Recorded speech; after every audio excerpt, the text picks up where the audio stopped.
আলোকে আলোকে আমি বলতে পারবো না মা। আলোকে যে ভালোবেসে আমি আমার এই মনের মাঝে স্থান দিয়েছি মা, স্থান দিয়েছি। আমি আলোকে বলতে পারবো না, আলোকে ছাড়া আমি বাঁচবো না। ভালোবাসা ভুলিব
কত ভালো মা।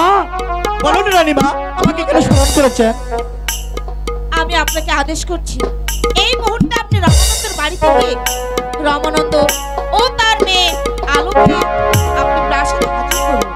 যদি মহারাজ কিছু বলে আমি তো মাথা পেতে নেব। মহারাজ যা বলবে আমাকেই বলবে। ঠিক আছে রানীমা, আমি এক্ষুনি যাচ্ছি এই রমানন্দের বাড়িতে। মা চলো, তুমি খাবে এবং বিশ্রাম করবে। মা তুমি কত ভালো মা, তুমি আমার আলোকে এনে দিবে তো মা? হ্যাঁ বাবা, আমি তো বলেছি তোমার আলোকে এনে দেব। চলো পুত্র প্রেম, চলো।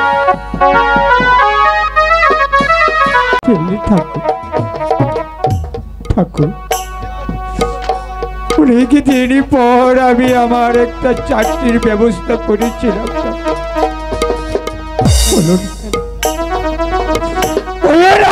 ঠাকুর হলো না।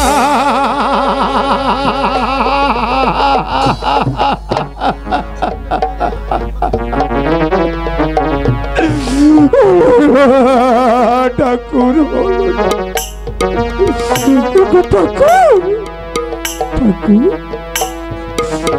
আমি যদি জানতাম আমার মেয়ের জন্য আমার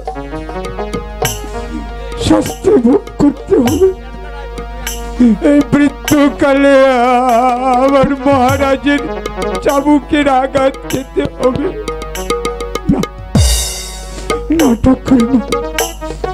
তাহলে আমি আমার মেয়েকে জন্ম দিতাম না ঠাকুর, আমি আমার মেয়েকে জন্ম দিতাম না।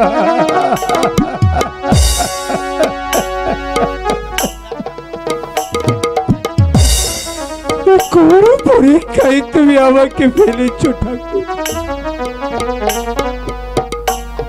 এরকম মেয়ে থাকছে না থাকাই তো ভালো ছিল ঠাকুর। তার জন্য আজ আমার এই রাজ্য ছেড়ে, রাজপ্রাসাদ ছেড়ে, মালির চাকরি ছেড়ে চলে যেতে হবে। ওগো ঠাকুর, তুমি বলে যাও আমি কোথায় যাব? কোথায় কি আমি আমার একমাত্র মেয়ে আর স্ত্রীকে নিয়ে বসবাস করি? এই জীবন যন্ত্রণা থেকে তুমি আমাকে মৃত্যু দাও ঠাকুর, তুমি আমাকে মৃত্যু দাও। বাবা, বাবা, তুমি এখানে পাগলের মতো কি ভাবছো বাবা? কি বাবা? ভাবছি তোর মাথা আর মুন্ডু। বাবা, তোমাকে শিশুকালে আমি তোকে লালন পালন করে মুখে দুধ কলা দিয়ে তিল তিল করে বড় করে তুলেছিলাম। আজকের এই দিনটির জন্য আমি কি করেছি বাবা? তোমাকে ব্রাহ্মণ হয়ে আকাশের চাঁদ ধরতে গিয়েছিস রে হতভাগী। বাবা, ডাকিস না, তোর এই মুখ দিয়ে আমাকে আর বাবা ডাকিস না। বাবা, আমি তোর মুখে বাবা ডাকে শুনতে চাই না। বাবা, আমি যদি জানতাম তুই আমার মান সম্মান নিয়ে পুতুল খেলবে ওরে হতভাগী, তাহলে তোকে আমি বড় করতাম না। শিশুকালে আমি তোকে গলা দিব। বাবা,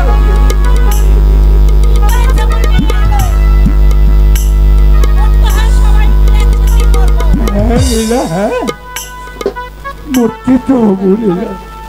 মরার পথে যখন পাও দিয়েছি, মরার আর বাকি কোথায়? তোমার মেয়ে কি করেছে জানো লীলা? তোমাকে আমি একদিন বলেছিলাম না, সে এখনো বড় হয়েছে, সেজন্য ঘরের বাইরে না যায়। তোমার মেয়ে মহারাজের পুত্র প্রেমী কুমারকে ভালোবেসেছে রে লীলা। তোমাকে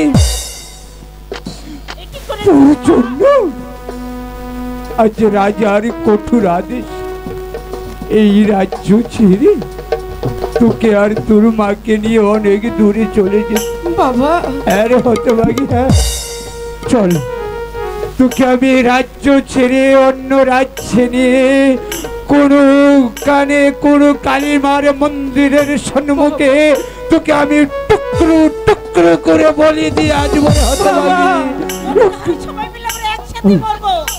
ওই চেয়ে দেখে হতভাগী, মন্ত্রী মহাশয় এসেছে আমাদেরকে ধরে নিতে। শুধু মন্ত্রী মহাশয়। নবানন্দ, তুমি মিছি মিছি কান্নাকাটি করছো। আমি তোমাদেরকে ধরে নিতে আসিনি, আমি এসেছি রানীমার আদেশে তোমাদেরকে সম্মানের সহিত রাজদরবারে নিয়ে যেতে। শুনেছ আলো, মন্ত্রী মহাশয় এসেছে আমাদেরকে রাজ্যের দরবারে ধরে নিতে। হতভাগী চল চল হতভাগী, আজকে দিনটা তোর বাবা মাকে ভালো করে দেখে নে রে হতভাগী।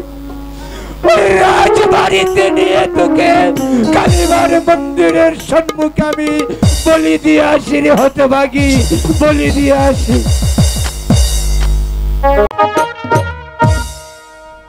মন্ত্রী মশাইকে পাঠিয়েছি রামানন্দ আর তার মেয়েকে আনার জন্য। এত বিলম্ব সে কেন করছে? তাহলে কি রাজার ভয়ে এই রাজ্য ছেড়ে পালিয়ে গেল? না রানী, রানীমা, আমি সবাইকে নিয়ে আপনার দরবারে এসেছি। প্রণাম হোক রানীমা। আসুন আসুন আপনারা। মালো, তুমি এদিকে এসো মা, তুমি আমার কাছে এসো।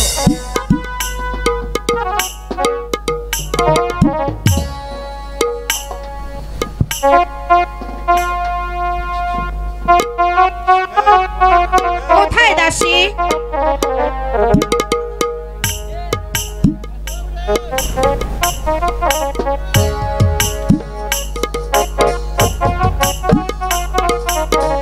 পুত্রপ্রেম, এই নাও। মালো, এই নাও। তোমরা দুজনে দুজনের গলায় বরমাল্য দান করো।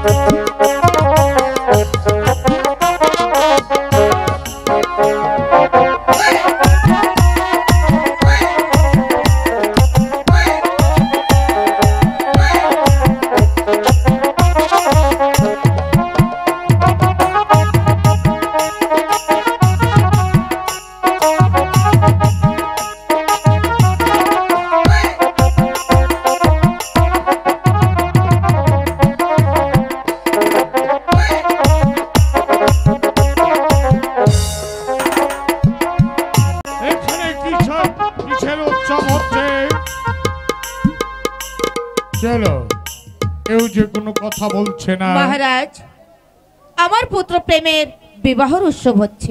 বিবাহের উৎসব? হ্যাঁ। আমার একমাত্র সন্তানের বিবাহ উৎসব, অথচ আমি জানি না সেই উৎসবের আয়োজন করেছে। আমি করেছি মহারাজ। তুমি করেছো? মহারাজ, আমার কোনো দোষ নেই, রাজাকে পাঠিয়েছে, আমি ওদেরকে নিয়ে এসেছি মহারাজ। অন্যায় আমি করেছি, শাস্তি যা দিতে হয় আপনি আমাকে দিন মহারাজ। হ্যাঁ মহারাজ, অপরাধ আমি করেছি, শাস্তি যা হয় আপনি আমায় দিন। রানী বলছে রানী অপরাধ করেছে, মন্ত্রী বলছে মন্ত্রী অপরাধ করেছে, রমানন্দ বলছে রমানন্দ অপরাধ করেছে। আমি কার বিচার করব? আমার বিচার করুন মহারাজ। তোমার বিচার? আমার মেয়ে অপরাধ করেছে, আমার বিচারই করুন। আমার বিচার করুন মহারাজ। মন্ত্রী মশাই, মহারাজ আপনার বিচার আমি করব। আয় মহারাজ। নিশ্চয় তোমরা সবাই অপরাধী, তোমাদের বিচার আমি নিশ্চয়ই করব। কারণ যুবরাজ প্রেম কুমার যে আমার একমাত্র সন্তান, আমার যেমন পিতা হয়ে তার উপর অধিকার আছে, রানীর তো অধিকার রয়েছে। মহারাজ মন্ত্রী মশাই, বলুন মহারাজ। আপনার তো অধিকার রয়েছে, রমানন্দর একমাত্র সন্তান আলমতি, তার তো রয়েছে। তোমরা সবাই যখন একমত, তাহলে আমি আর কেন মত করব?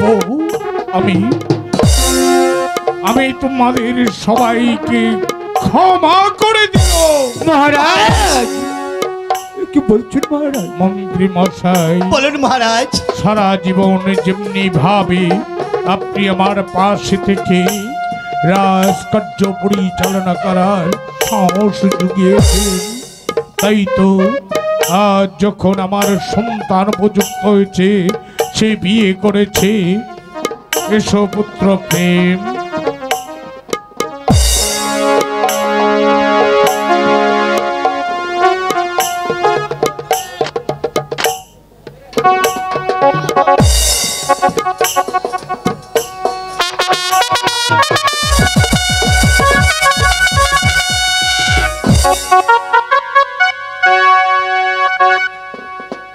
মন্ত্রী মশাই, বলুন মহারাজ। আমার সন্তানকে আজ আমি মস্তদে বসিয়েছি, এই মস্তদে বসিয়ে আমি চলে যাব ওই চিত্ত পর্যটনে। আর পূর্বে আপনাদেরকে আমি অনুরোধ করে যাচ্ছি, আপনারা যেমনি ভাবে আমার পাশে থেকে এই বিজয়নগরকে পরিচালনা করার সাহস জুগিয়েছেন, তেমনি আপনারা সাহায্য করবেন। রানী, আমি চলে যাব।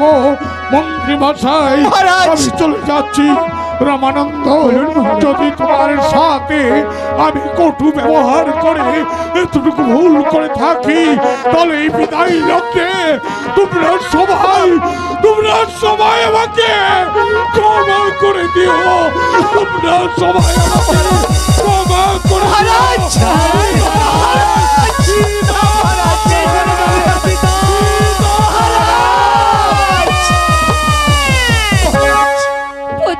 তুমি তোমার নিজ মনে এই রাজ্য পরিচালনা করো, আর মা লোকে তুমি দেখে রেখো পুত্র। মা লো, তুমি আমার পুত্রর পাশে সবসময় থেকো। আমার পুত্র যেন ভালো থাকে, আপনারা সবাই ভালো থাকবেন। মহারাজ যে পথে গেছে আমিও সেই পথেই যাব।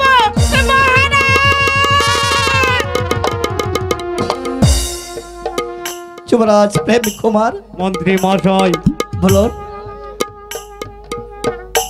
আপনি আমার প্রাসাদ থেকে আমি যেন ভালোভাবে রাজ্য পরিচালনা করতে পারি, সেই টহল আপনি আমাকে যুগিয়ে দিবেন মন্ত্রী মহাশয়।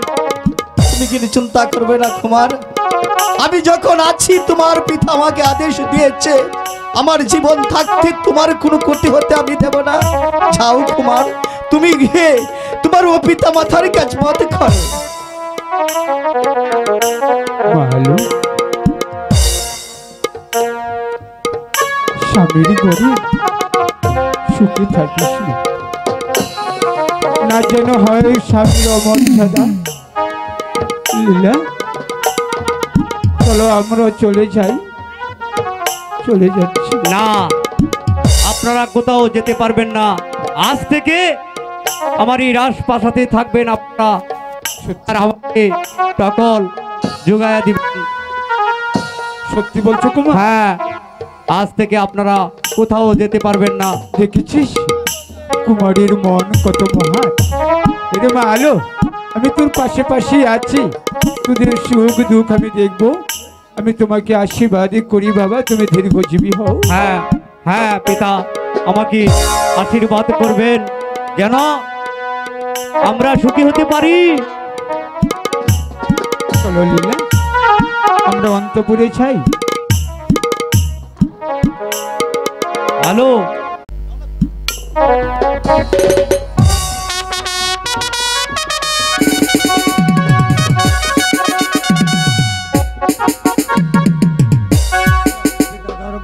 স্বর্গ পিতাময় মন্তভম নিদনীয় প্রতিমধ্যে জ্ঞান্ত স্বর্গ দেবতা ভগবিতা, দূর থেকে তুমি আমাকে আশীর্বাদ করো। আমি যেন পারি প্রজাদের সুখে দুঃখে সদা সর্বদাই তাদের পাশে থাকতে। আমি যেন পারি সকল প্রজাদের বুকে হাসি ফুটে তুলতে। আমি যেন পারি তোমার রাজ্যের মান মর্যাদা অক্ষুণ্ণ রাখতে। নারায়ণ, তুমি আমার সহায় থেকো নারায়ণ। মন্ত্রীভর, বলো কুমার। প্রথম যৌবনের সিংহাসন আরোহণ করা মাত্রই আমি জানতে পারলাম রাজভান্ডার একেবারে শূন্য হয়ে পড়ে আছে। তাই তো শূন্য রাজভান্ডার পরিপূর্ণ করতে এবছর আমি নতুনভাবে রাজকন্যায় করতে চাই। যে সকল প্রজাদের বিগত 3 বছরের কর বাকি পড়ে রয়েছে, তার আগামী 3 দিবসের মধ্যে সমুদয় রাজকর রাজভান্ডারে জমা করে দিতে হবে।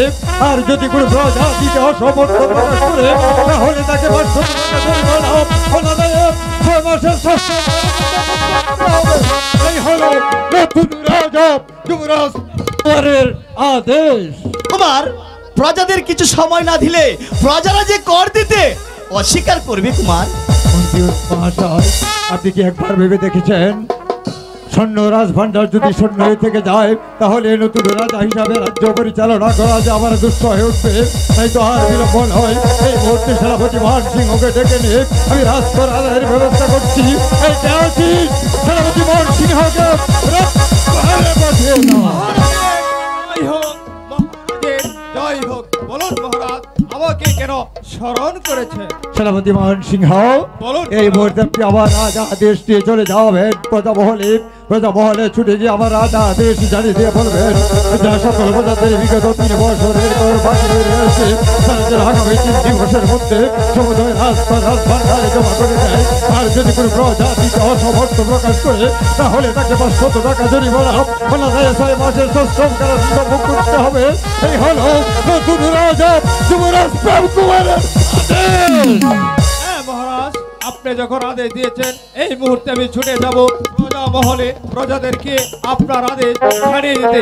আগামী 3 বছর বাকি রাজকর আগামী 3 দিবসের মধ্যে যে পরিশোধ করতে পারবে আর যে দিতে অস্বীকার করবো তাকে 500 টাকা জরিমানা ভোগ করতে হবে, ভোগ করতে হবে, ভোগ করতে হবে। ভাষায় বলো কুমার। রাজকার্য পরিচালনা করতে করতে বড় ক্লান্ত হয়ে পড়েছি, তাই তো আজকের মতো দরবার এখানে সমাপ্তি ঘোষণা করেন।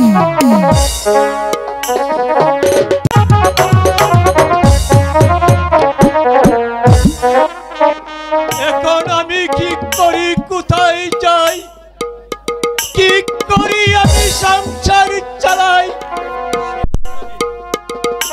আমার পেটে নেই পাত, পরনে নেই কাপড়, লোকে পাচ্ছি না এক ফোঁটা ওষুধ। ওগো ঠাকুর, তুমি আমাকে পাত দেখে দাও ঠাকুর, তুমি আমাকে পাত দেখে দাও।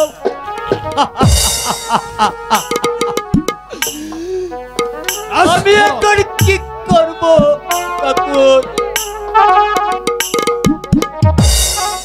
এই বড় মিয়া, একটা কথা শোন না, কি হয়েছে জানো? আমাদের রাজা কোন কম করছে জানো নে? এই রাজা বিয়া করব একটা রাজার মেয়ে, রাজার মেয়ে বিয়া না কইরা বাড়ির চাকর নবনন্দন মেয়ে বিয়া করেছে, বুঝুনি?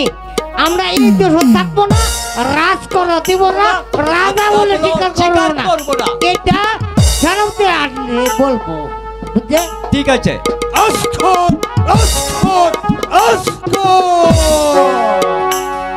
ঠিক সময় এসেছি, বড় মিয়া ও ছোট মেয়েকে একসঙ্গে পেয়েছি।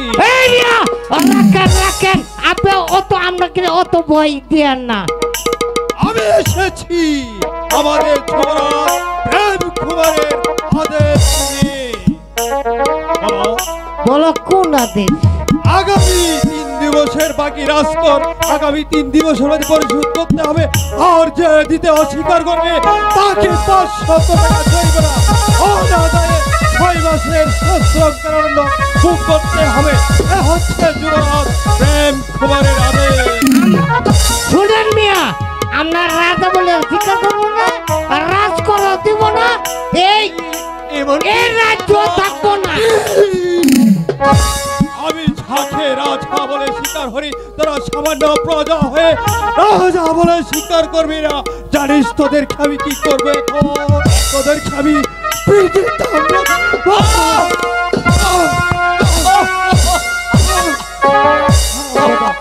রাজা বলে মানবে কিনা? না না না,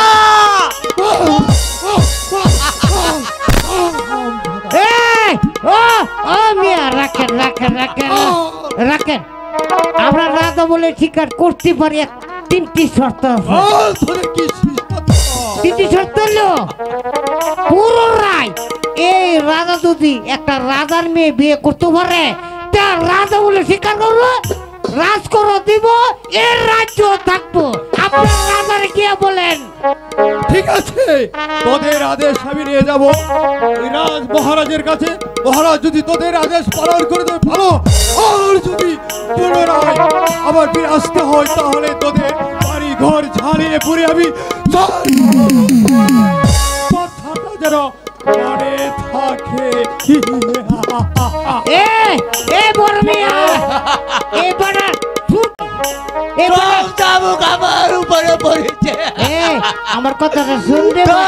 কি চাবুক দিয়েছে না, তুই আমাকে বড় মিয়া বড় মিয়া বড় মিয়া লাগাইছ। এই বড় মিয়া, এখনো আমরা আয়ো চলে যাই, এই দেশ থাকবো আর রাজা বলে শিকার বলে রাজ করো দিব এই মুহূর্তে চলে যা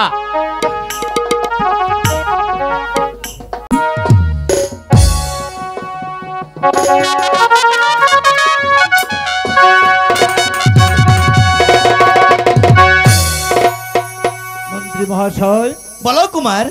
সেনাপতি মান সিংহকে পাঠিয়েছিলাম ব্রজমহলে রাজকর আদায়ের জন্য, কিন্তু এখন পর্যন্ত সে ব্রজমহল থেকে ফিরে আসছে না কেন? তার কোনো কারণ আমি বুঝে উঠতে পারছি না।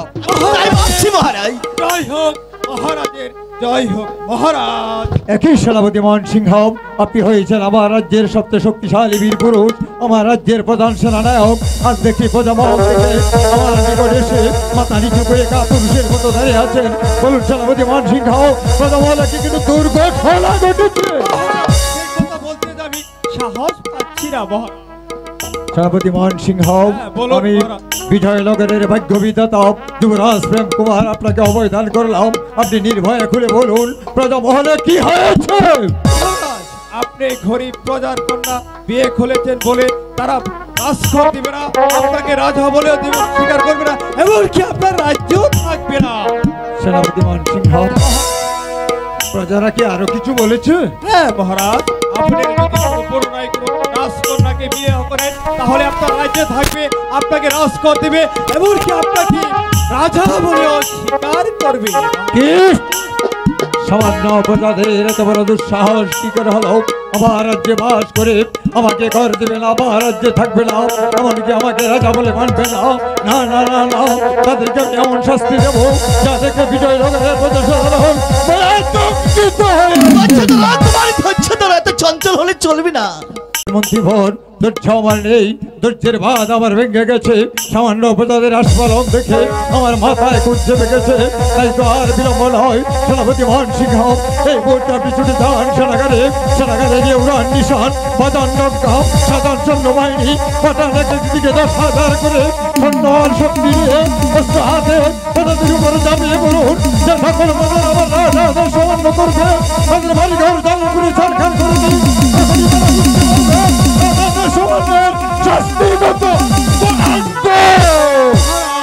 আপনি যখন আদেশ দিয়েছেন আমি এই মুহূর্তে ছুটে যাব প্রজা মহলে, প্রজাদেরকে বুঝিয়ে দিব, যদি না দেয় তাহলে তো তাদের বাড়ি ঘর ছাড়িয়ে পড়ে আমি ছাড় করে দেব।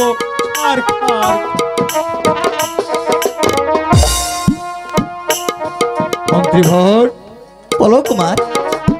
আপনি আর এখানে দাঁড়িয়ে থেকে লাভ নেই, আপনিও চলে যান সেনাপতি মান সিংহের কাছে। তাকে জ্ঞান বুদ্ধি দিয়ে আপনি তাকে সাহায্য করুন। ঠিক আছে কুমার, তুমি যখন আমাকে আদেশ দিয়েছ, তোমার আদেশ মাথায় নিয়ে আমি যাচ্ছি ওই মান সিংহের কাছে।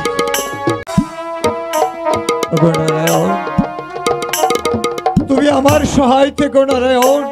আমি যেন পারি পিতার অর্পিত দায়িত্ব আর এই রাজ সিংহাসনের মান মর্যাদা আমি যেন অক্ষুণ্ণ রাখতে পারি। পুত্র প্রেম, তুমি এত সৈন্য কোথায় প্রেরণ করলে পুত্র? তোমার কি কোথাও কারোর সাথে কোনো যুদ্ধ বেঁধেছে? না মা, না, কোনো যুদ্ধ নয়, যুদ্ধের চেয়ে ভীষণ পাপ।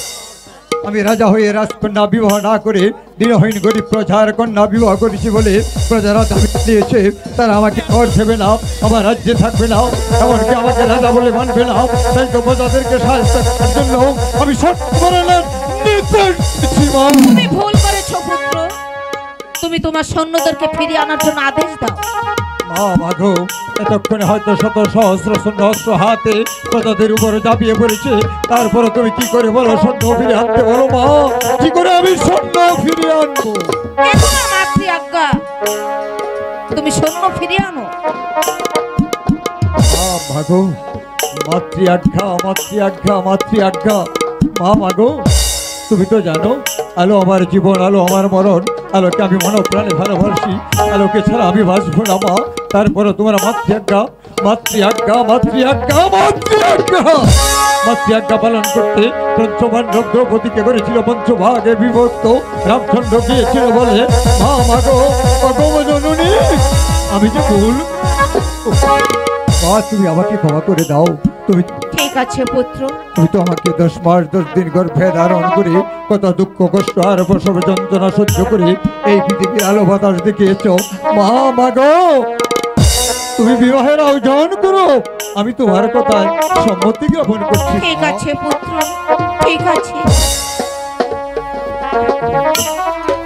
কোথায় মন্ত্রী মশাই?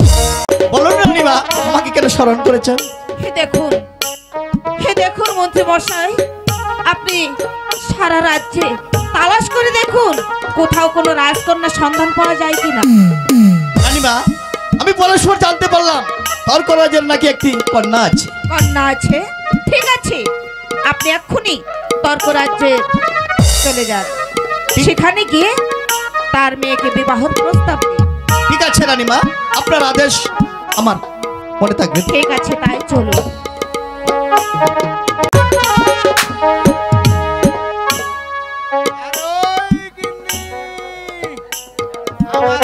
খালি পারা পারা পারা পারা পারা পারায় ঘুরে। হ্যাঁ, আমার জানো মানি দেয় না।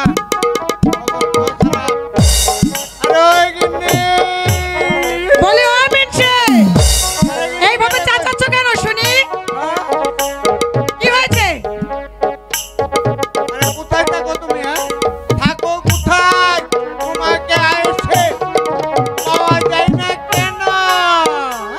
ও বাপ রে বাপ, পাওয়া যায় না কেন? তুমি যে সারাদিন বাড়ি থাকো না সেটা বুঝো না? তোমার মতো অল্প বয়সের মেয়েকে বিয়ে করে আমি মরে গেছি। হ্যাঁ, আমি একটু ঠাকুরপাড়া গিয়েছিলাম ঘুরতে গো। ঠাকুর পাড়া যাবে কার সঙ্গে? কার সঙ্গে? এই ঠাকুরপাড়া কার সঙ্গে যাব? ঠাকুরপাড়া একটা কাজ ছিল তাই গিয়েছিলাম। তুমি তো জানো কি তোমাকে না দেখলে আমার পরানে খালি টপ্পর টপ্পর টপ্পর করে। সারাদিন যে তাকে আসলে তোমাকে না ছেড়ে যেতে আমার ইচ্ছা হয় না। আমার এখানে তোমাকে ছেড়ে আমি যেতে চাই না কিনি। সব সময় তোমার আঁচলের মধ্যে থাকতে চাই। তাহলে যে 8 দিন 10 দিন করে থাকো না বাড়ি। ও, তাও তোমার ডিস্টার্ব হয় না? আমি কি করব জানো? তোমাকে ঠিক মতো বাড়িতে না পেলে কি করবে? আমি মরে যাব। তুমি ভুলে যাবে।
ঘটকালিতে তো যাবে, ঘটকালি থেকে এসে আমার কি নিয়ে আসবে? শর্মাঘটক বাড়ি আছো? শর্মাঘটক, আরে শর্মাঘটক। নাম হয় মন্ত্রী মশাই, হঠাৎ শর্মাঘটককে কেন? আসো, আর কাছে আসো। আমি এসেছি যুবরাজের প্রেম কুমারের বিয়ের প্রস্তাব নিয়ে। জি, শান্তিপুরের তর্করাজের একটি কন্যা আছে, ওই কন্যার সাথে যুবরাজ প্রেম কুমারের বিবাহ দিতে পারলে তোমাকে আমি বহু টাকা পুরস্কার দেব। কোনো অসুবিধা নাই। এই শর্মাঘটক এপার থেকেও পারু, পার থেকেও পারু, পার থেকে এপারে এপারে একসাথে করে দিতে পারে, কোনো সমস্যা নাই। ঠিক আছে, আপনি এখন আসতে পারেন। আমি ঠিক টাইমে পৌঁছে যাব। যত তাড়াতাড়ি পারো কাজটা কিন্তু তুমি সমাধান করে দিবে শর্মাঘটক, কথাটা মনে থাকে যেন। কি? তোমাকে যদি দেখতে পেত তাহলে এমনকি তোমার নামে একটা প্রস্তাব আইসা করতে হবে। তাই নাকি? এক মুহূর্তে তুমি আমাকে প্রমাণ করে দাও, প্রমাণ। আরে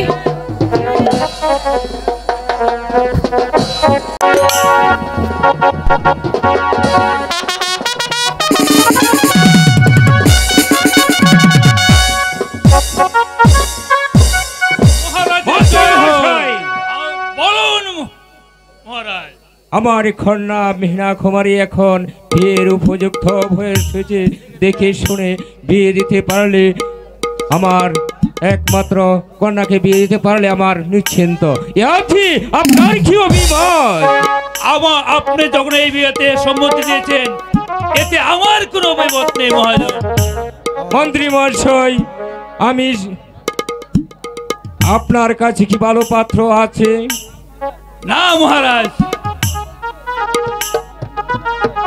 আমার মন বলছে একটি ভালো পাত্র সুপাত্র দেখে তাকে বিয়ে দেওয়া একমাত্র প্রয়োজন। প্রণাম হয় মহারাজ। কে তুমি? আমি হয়েছি কালিদাস শর্মা। তুমি আমার কাছে কি চাও? আমি এসেছি আপনার একটা মেয়ে আছে না? হ্যাঁ আছে। আপনার মেয়ের বিবাহের প্রস্তাব নিয়ে। পাত্রটি কে? পাত্রটি হচ্ছে বিজয়নগরের বিজয় সেনের পুত্র যুবরাজ প্রেম কুমার। মন্ত্রী মহাশয়, হ্যাঁ মহারাজ, আমিও তাই শুনেছি। আমি তো শুনেছি যুবরাজ প্রেম কুমার আর পূর্বে একটি বিবাহ করেছে, তা সত্য? তাও শুনেছি মহারাজ, আমি বিবাহ করেছি। শর্মা ঘটক, যুবরাজ প্রেম কুমার যে বিবাহ করেছে তা সত্য না মিথ্যা? আমি জি মহারাজ, সত্য। কিন্তু বিবাহ একটা কেন, দু চারটা করলো তো তার কোনো অভাব করবেন। তার চেয়ে ভালো এক কাজ করুন, আপনার মেয়েকে ডেকে জিজ্ঞাসা করে দেখুন বিবাহ বসবে কি না। শর্মা ঘটক মহাশয়, আমি তাই করবো। এই কে আছিস? মা মিনা কুমারী খেলাস দরবারে পাঠিয়ে দাও।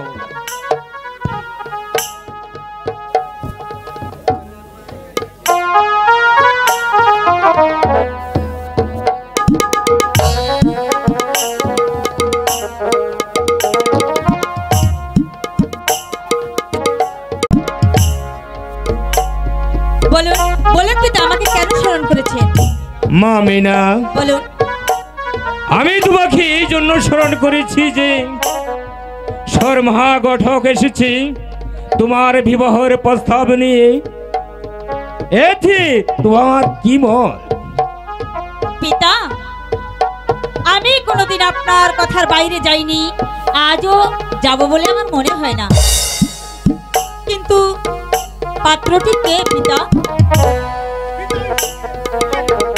মা মিনা, পিতা, পাত্রটি হচ্ছে বিজয়নগরের রাজা বিজয় সেনের পুত্র যুবরাজ প্রেম কুমার।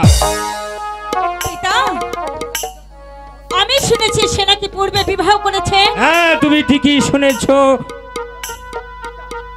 পিতা, হতে পারে বিবাহ, কিন্তু যদি আমার নামে তার রাজ্যটা লিখে দেয় তাহলে আমি রাজি আছি।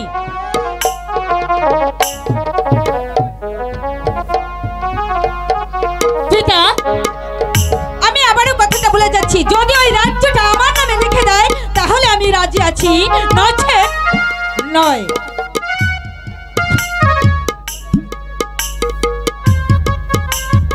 আপরে বাপ, মেয়ে তো নয় যেমন কাল ফুটে শর্মা ঘটক, আগে জি জি মহারাজ শুনেছি। তাহলে বলুন কবে বিবাহ হতে পারে? হবে 100 বার হবে, একবার হবে, 20-50 বার হবে, হবে না কেন? রাজ্য গেলে যাবে উনার, আমার কি আসবে আর যাবে? তাহলে তাহলে আপনি ভিড় আয়োজন করুন। তাহলে আগামী শুক্রবার গোধূলি লগ্নে আমি যুবরাজকে বিয়ের সাজে সজ্জিত করে নিয়ে আসবো মহারাজ, তাতে আপনার কি অভিমত? হ্যাঁ ঘটক মশাই, বিয়াতে আমার কোনো অভিমত নেই। আচ্ছা শর্মা ঘটক, এই বিবাহর কিন্তু আপনার কিন্তু থাকতে হবে। আমি না থাকলে কি আর বিবাহ হবে? আচ্ছা মহারাজ, এই বিয়েতে কি পাঠা বলি হবে না মহারাজ? সবই হবে ঘর শর্মা ঘটক।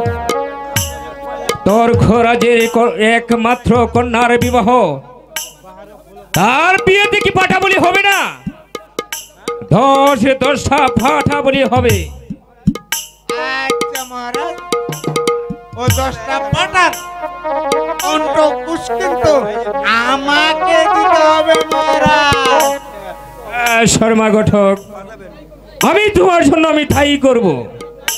এবার আপনি আসতে পারেন। তাহলে আসি মহারাজ। হ্যাঁ আপনি আসুন। এর নাম হয় মহারাজ। মন্ত্রী মহাশয়, বলুন মহারাজ।